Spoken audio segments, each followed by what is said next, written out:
Hey everybody, this is Clint Hoekstra here with the Keep Times, and in a few weeks, on October 18th, there's an Edmonton municipal election coming up. So I'm here with Papastew candidate, or Papastew candidate, sorry, Susan Field. How are you today? I'm great. How are you? Not so bad. So I'll get right to the point. The most pressing issue in our ward here, much like in almost any other ward, tends to be homelessness this year. Yeah. So what do you think you could do to combat homelessness in our city? Well, first, my platform's really straightforward. I am a nonpartisan candidate. Therefore, I will be able to collaborate with the provincial government, the federal government, any other agencies, and have no bias. So we really are going to need to sit down at the table to help chronic homelessness, okay? Because that involves a lot of mental health supports, addiction supports, intergenerational trauma supports that we're going to need. And really, that's not part of the Cities or the Municipalities Act, right? That comes from the provincial government's responsibilities. But if we're not sitting down with them or the federal government because there's party politics involved or because everybody's just given up, they've just given up, we're never going to be able to solve that. We have to get back to the table and do it collaboratively. We've already purchased motels to help. Now we need the actual supports. Then when it comes to acute homelessness, where people are couch surfing, living with family, because there are no jobs, right? We have to get our city back to work. We have to find a way to help businesses become hybrid, where they're working online, they're working in person. We have to make Edmonton an inviting place for businesses to set up so that young people feel they have a really great future. And I'm kind of concerned about that.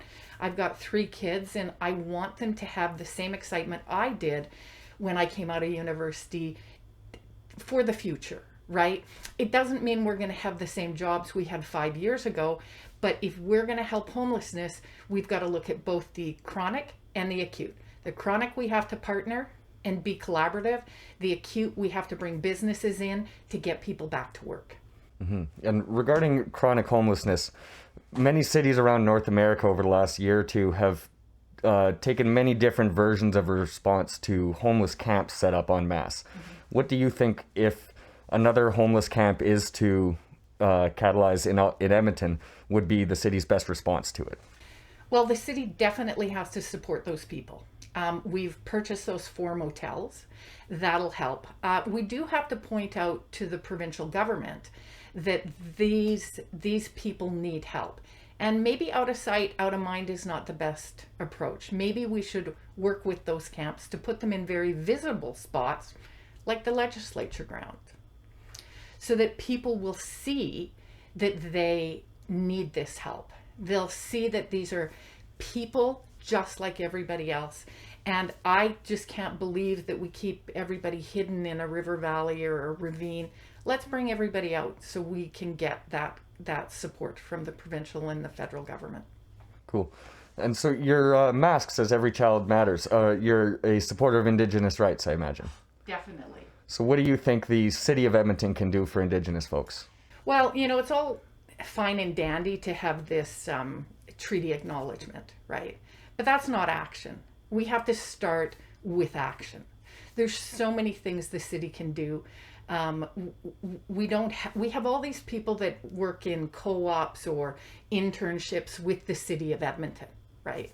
I don't see that we have a specific Indigenous internship or co-op program where we're bringing the Indigenous people into the municipal government and working with them. The Indigenous people have been on this land long before the rest of us.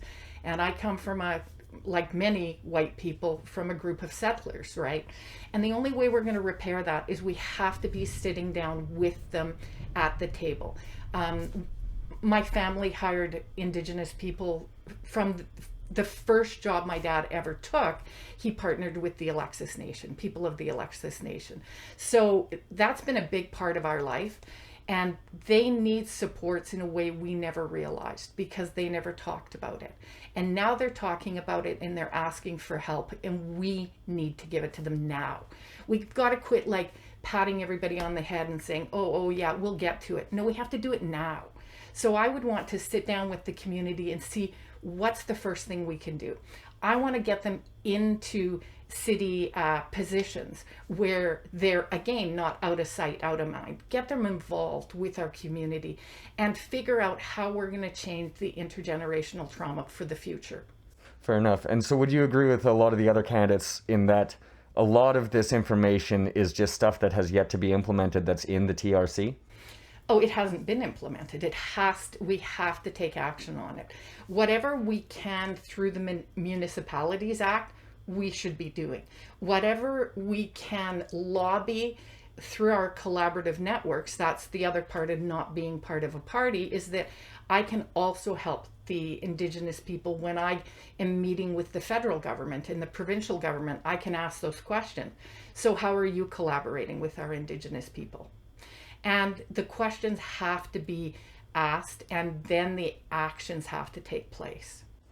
So another big powder keg in our city is transit.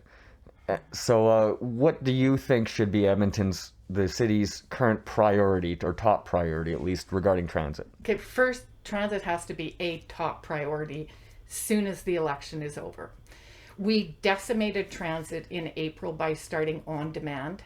The on-demand system where you have to download an app, create an account, has eliminated so many people from being able to use transits in neighborhoods. Our marginalized communities, we just turf them right off the grid. Seniors, a lot of them don't have smartphones. Even if they do, they don't create accounts or download apps.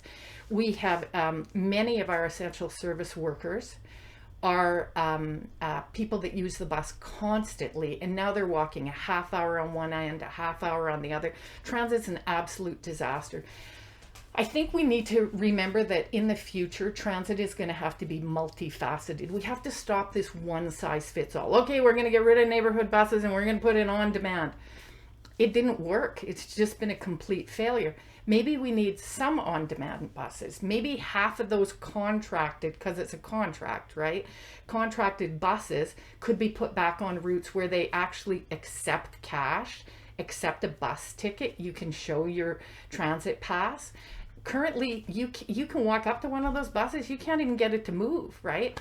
There's a guy over in Grandview, every once in a while he's doing yoga beside his bus. There's 3 buses that sit there, 2 at the Fine Center, 1 in Aspen Gardens, a couple at the Seville Center. They don't go anywhere. And if we want to change it, we can change it immediately. We have to sit down with that contractor. We've got to say, we've got to change this because it's not working for us or you. It's not efficient. It's not efficient.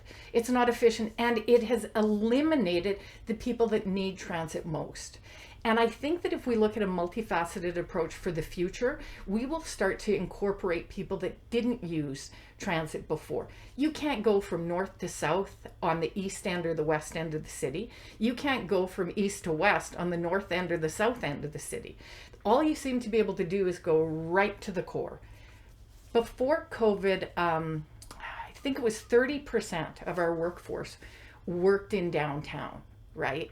Then now that COVID's got this new hybrid work environment. A lot of people working at home. They're working at home, exactly. So we've got this infrastructure that is finite. We can't move it, we can't change it, we can't get it to adapt to our new future.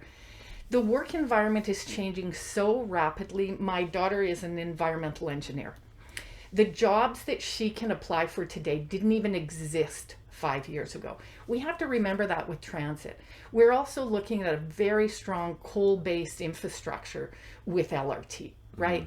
The rapid bus transit approach is much more effective because as buses age out, we can buy into the new, greener, environmentally friendly technology, right?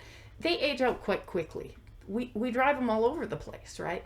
We don't need big blue buses going into neighborhoods. We need small buses going into neighborhoods. We need lots of routes put in that people can use. 2 hours from West Edmonton to Millwoods is like ridiculous. Do you want to do that? No. I think you can cycle quicker in the winter. So, sorry. And do you think the ARC card system will help this at all? The ARC card, sorry? The ARC card? Oh, the ARC card. I don't really think it will, because we need to have the routes in place.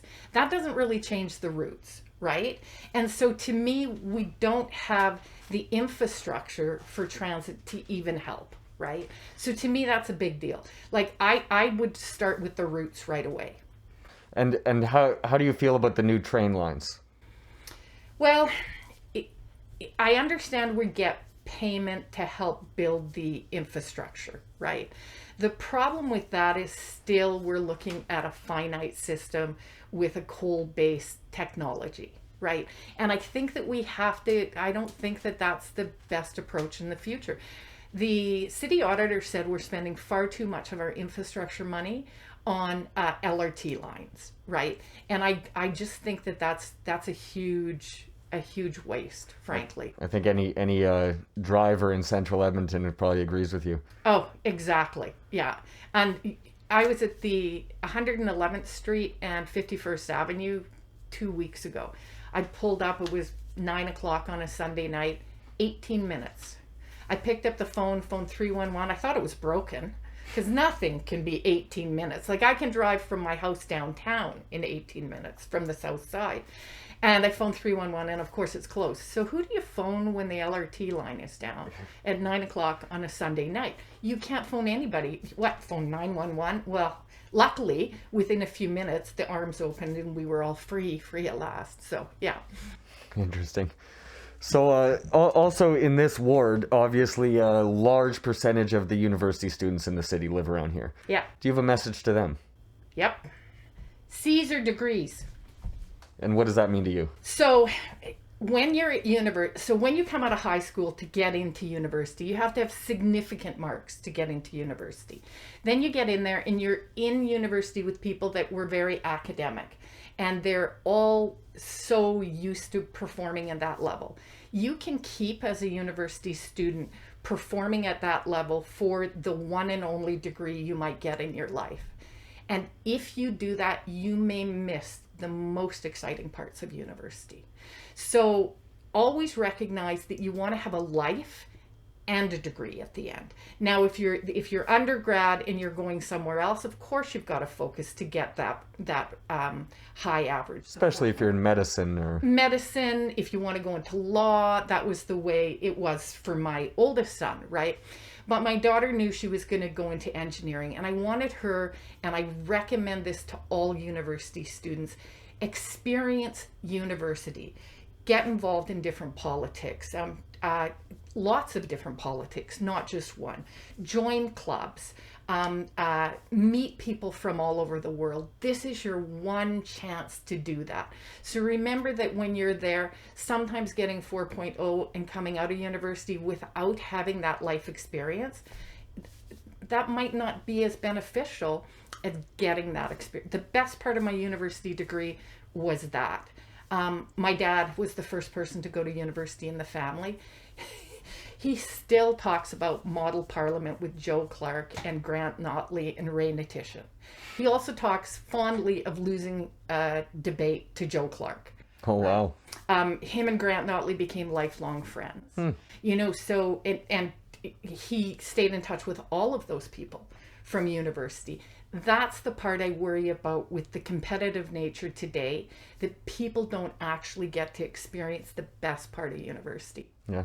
Well, I can personally attest, nearly everyone in our Keep Time staff are friends of mine from university. And if I hadn't, as weird as it sounds, if I hadn't taken the time to once every couple months hang out for a few hours at the McEwen on-site bar, Towers, probably never would have met any of those people. So exactly, right? So to me, I don't need to press the academics. Anybody who goes to university is academic. I want them to get that life experience. That's just my thoughts. So cool. And I guess one of the other big issues in Edmonton, this is closely tied to a couple issues we've discussed already, but harm reduction and drug abuse. How do you feel about the less than ideal situation with the harm reduction infrastructure in Edmonton? We don't really have that multifaceted approach again, right? And that's the thing where I keep going back to collaboration, right? We can talk about police, we can talk about counseling, we can talk about medical intervention, but a lot of that is out of the municipality's wheelhouse without sitting down and doing that collaborative work, right? And it's great to have safe injection sites, but if they're not attached to an automatic, I feel like I can do this today, detox center, and then attached to a rehab center, attached to a post-rehab counseling center, and then to wrap it up, let's get you a job center, right? Perhaps housing. Perhaps housing, exactly. Like, we really need to have a multifaceted approach. I read this, helpseekers.org said that the region in Edmonton spends $7.57 billion on social service supports. Where's all that money going? Yeah. Like, that's a lot of money. If there's 120,000 underserviced people, that's like $54,000 a person. I can guarantee that guy living in that tent didn't get $54,000 worth of services. So I guess to close, do you have any statement for your constituents? First, thank you very much for inviting me. This is awesome because we don't have any debates or forums citywide. So it's organizations like yours, Keep Times, that allow us to put our message out. I do want the people of Papastew to recognize that I am the only nonpartisan collaborative business and community leader that's running in the ward. I believe that we need to have a tight-knit, close community to get ourselves back on our feet. But we need to be attracting businesses to our city so that young people have a future that they're interested in and can be a part of. Without businesses as part of our solution, the community heart won't mean anything. We have to have both together. They are not diametrically opposed. They are actually a combination that we want to keep focusing on in the future. Thanks very much. Cool. Thanks for coming in. Thank you. This has been the Edmonton Election 2021 coverage with Susan Field and Clint Hoekstra and Kitrina Brodhecker on videography. Thanks. Peace.